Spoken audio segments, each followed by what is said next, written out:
जनता की नब्ज pulse of India टटोलने के लिए हम पहुंचे उड़ीसा की राजधानी भुवनेश्वर में, जहां लोकसभा के साथ साथ विधानसभा के चुनाव हो रहे हैं। यहां पर बीजेडी, कांग्रेस और बीजेपी के बीच लड़ाई है। बीजेपी ने जहां अपने स्टार कैंपेनर को उतारा है, संबित पात्रा को, जिनकी अलग अलग तरह से फोटो आ रही हैं। कभी वो चूल्हे पे बना हुआ खाना खा रहे हैं, कभी झूला झूल रहे हैं, कभी गरीबों के ऊपर कंधे पे हाथ रख के फोटो शूट कर रहे हैं। और वहीं दूसरी तरफ बीजेडी और कांग्रेस, उन्होंने भी अपना प्रचार पूरा जोर लगा रखा है। सवाल ये है कि जिन मुद्दों को लेकर कांग्रेस, बीजेपी और बीजेडी चुनाव में उतरी है, क्या वो जनता के सवाल हैं, क्या वो जनता के एजेंडा हैं? इसे टटोलने के लिए सबसे पहले हम पहुंचे भुवनेश्वर की अंबेडकर बस्ती, जहां हमने बात की वाल्मीकि समाज के लोगों से, दलित समाज के लोगों से, और साथ ही साथ हमने बातचीत की दलित संगठनों से जुड़े हुए दलित एक्टिविस्ट से, और ये जानने की कोशिश की कि किस तरह से जो दलित असर्शन है, जो पिछले साल 2 अप्रैल को दिखाई दिया था, वह क्या पॉलिटिकल फॉर्मेशन ले रहा है, किस तरफ जा रहे हैं दलित वोट।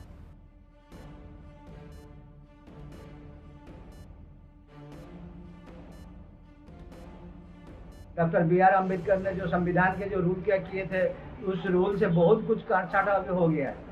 अब हम लोग का समाज का क्या होगा वो भगवान को पता है, मुझे तो पता नहीं है अभी क्या हो सकता है।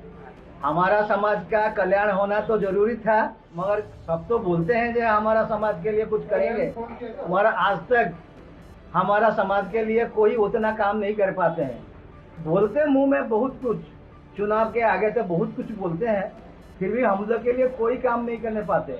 लेकिन हम भी चाहते हैं ओडिशा में ऐसी सरकार आए, जो सरकार हम चाहते हैं, जो कि हमारा संविधान का सरकार, उसको हम लाना चाहते हैं।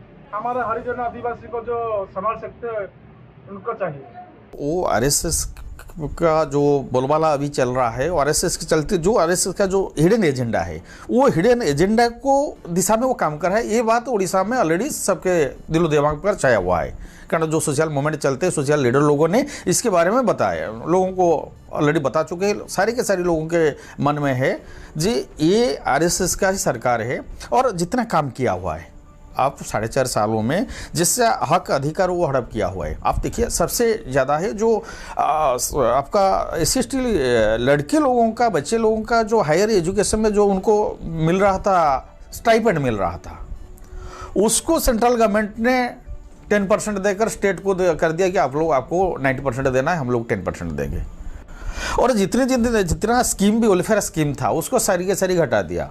तब की जो एट्रोसिटी जितना कई गुना ज़्यादा बढ़ चुका है। हर दिन रेप होता है, हर दिन आपका अधिकार छीना जा रहा है, और उनको फिर बुद्ध बनाने के लिए वो धन के नाम पर हो, बाबा साहब का जयगान के नाम पर हो, 2 दिन का स्पेशल आपका पार्लियामेंट में चर्चा हो, या बाबा साहब का स्टैचू बनाना हो, इसके बारे में उसको ये कर दे कि मैं बाबा साहब का बड़ा भक्त हूँ। जो दलित और जो पिछड़ा लोग ये सब जो जानते हैं, मोदी जी का एक नाटक है। वो जब 5 साल आपको ख़त्म होने वाला है, आप यहाँ से जाने वाले हैं, तब अभी याद आ गया आपको वो सफाई कर्मचारियों के लिए पैर धोने के लिए। जब पहले आप आए थे, पहले जब प्रधानमंत्री बने, तो ये सब क्यों नहीं किया? अभी क्यों का उसका ज़रूरत पड़ गया? सिर्फ वोट हटवाने के लिए, 2024 में जीतने के लिए ये सब हथकंडा है, ये भी एक जुमला है। हमने जानने की कोशिश की नेताओं से, हमने जानने की कोशिश की उम्मीदवारों से, हमने जानने की कोशिश की जो पॉलिटिकल एक्टिविस्ट हैं उनसे, कि आखिर क्या मुद्दे हैं। उड़ीसा देश की पॉलिटिक्स में किस तरह का रोल अदा करने जा रहा है। और बहुत ही दिलचस्प बातें सामने आई, खास तौर से बीजेपी के जो उम्मीदवार हैं, उन्होंने जिन मुद्दों को रखा, उन्होंने जो बेरोजगारी के मुद्दे को रखा, उन्होंने जो डेवलपमेंट के मुद्दे को रखा, वही मुद्दे इस समय मोदी सरकार के लिए सबसे बड़ी परेशानी का सबब बने हुए हैं। और जब हमने उनसे पूछा, उन्होंने सीधे सीधे इसका जवाब नहीं दिया।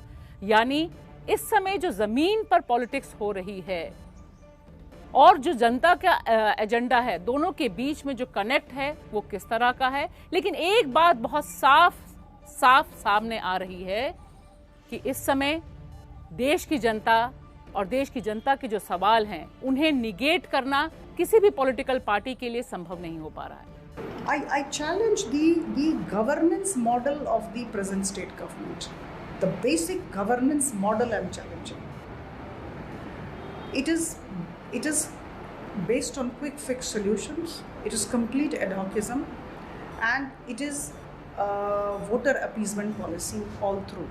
So ultimately what we have to look at is whether we are having sustainable growth models. The country is also facing through severe unemployment. It has been 45 years. This is the worst one, unemployment records which have come, and there's a huge resentment also from the central government, which is being run by your party. So, as far as unemployment at the national level is concerned, let me honestly tell you that I would request you to listen to our Honorable Prime Minister's speech, which he made a couple of days back in one of the major sessions, and he was very, very clear about the entire wrong concept about employment not being created within the country. BJD has been ruling the state and it's a regional party. But when BJD started, it started with BJP. For about 8 years they had alliance, BJP and BJD. Even since then, BJD has been supporting BJP. That whenever any issue comes in the parliament, usually BJD supports BJP.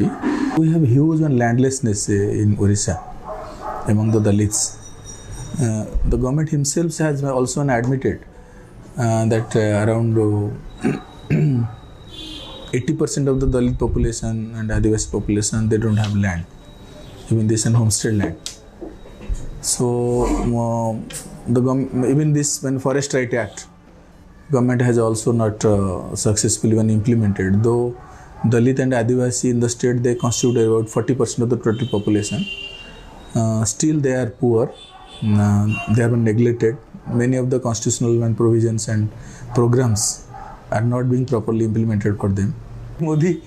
Modi जाना चाहिए क्योंकि all the democratic institutions are being demolished. The whole country is in panic. We have a war-like situation. So we want a democratic government. We want a secular government. 5 साल तो बहुत बुरा हाल है, particularly marginalise section minority का। पहला मुद्दा उनका था, जो वो बात बोलते हैं कि संविधान को टारगेट करें। क्यों टारगेट करेंगे? कौन सा मुद्दा है? पहला टारगेट था रिजर्वेशन, दूसरा मुद्दा था सेकुलरिज्म। वो रिजर्वेशन मुद्दा को जो करना था वो कर दिए हैं। पहला बात, जो सोशल जस्टिस का नाम था रिजर्वेशन में, जो सोशल डिस्क्रिमिनेशन जो होता है, सोशल कैटेगरी को रिजर्वेशन दिया गया है because of social discrimination. But what they did, they brought economic criteria. तो ये संविधान का उल्लंघन है। दूसरा बात, वो चाहते हैं कि अगर 19 में आएंगे वो सेकुलरिज्म को हटा सकते हैं because they want to establish Hindu राष्ट्र। सेकुलरिज्म एक कॉन्सेप्ट है जो संविधान में, वो उनका रास्ता में एक बड़ा प्रतिबंधक है। मोदी सरकार तो एकदम एक झूठ का पहाड़ है।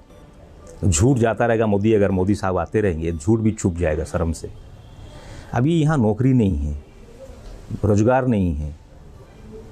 अभी हमारा जो गरीब लोग है खाता खोल दिए सब, मिनिमम बैंक बैलेंस का नाम में हर एक महीना में पैसा काटा जा रहा है लोगों का।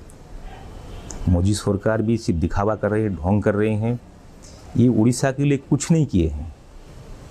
अगर कुछ मोदी सरकार अगर ये 4.5 साल में एक भी अस्पताल अगर खोल देते, एक भी अगर स्कूल भी बना देते, तब भी बड़ी बात होती। नफरत की राजनीति के खिलाफ बड़े पैमाने पर सिविल सोसाइटी उभरी हुई है। उड़ीसा में भी इस सिविल सोसाइटी को खतरा दिखाई दे रहा है कि किस तरह से तमाम इंस्टीट्यूशंस ढाए जा रहे हैं, किस तरह से जो मोदी सरकार ने पिछले 5 सालों में नफरत की राजनीति नीचे तक पहुंचाई है, जिसकी वजह से लोकतंत्र खतरे में है। PM is a good orator. I've seen that, but his oration doesn't hold any truth. So, end of the day, a lot of hope been created in 2014, that he himself proved that this is wrong, and he's not different to others. दलित आदिवासियों में बहुत नाराजगी है, और पहली बार उड़ीसा में भी दिखाई दिया था कि जो दलित हैं वो विरोध में उतरे 2 अप्रैल के। अभी भी रोस्टर वाले पे भी आवाज़ उठी। ये कहाँ जाएगा गुस्सा? ये गुस्सा भी बना हुआ है या गुस्सा कम हो गया है?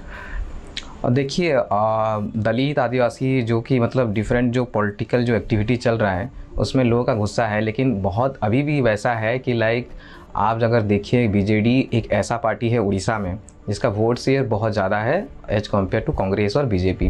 तो उनका भी वहाँ पर जो वोट शेयर दलित और आदिवासी का है बहुत है एक्चुअली।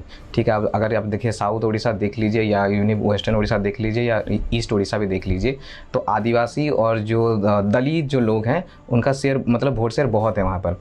तो तीनों पार्टी से अगर दलित और आदिवासी का वोट कहीं जाएगा तो बीजेडी के फेवर में ही जाएगा। उड़ीसा में जो सवाल हैं, अलग अलग समुदाय के जो सवाल हैं, वो दरअसल व्यापक जमहूरियत के सवाल हैं, व्यापक डेमोक्रेसी के सवाल हैं। डेमोक्रेसी से जिस तरह से जनता जूझ रही है, जो मुद्दे वो उठाना चाह रही है, नेशनल पॉलिटिक्स हो या स्टेट पॉलिटिक्स हो, उसके सवाल हैं।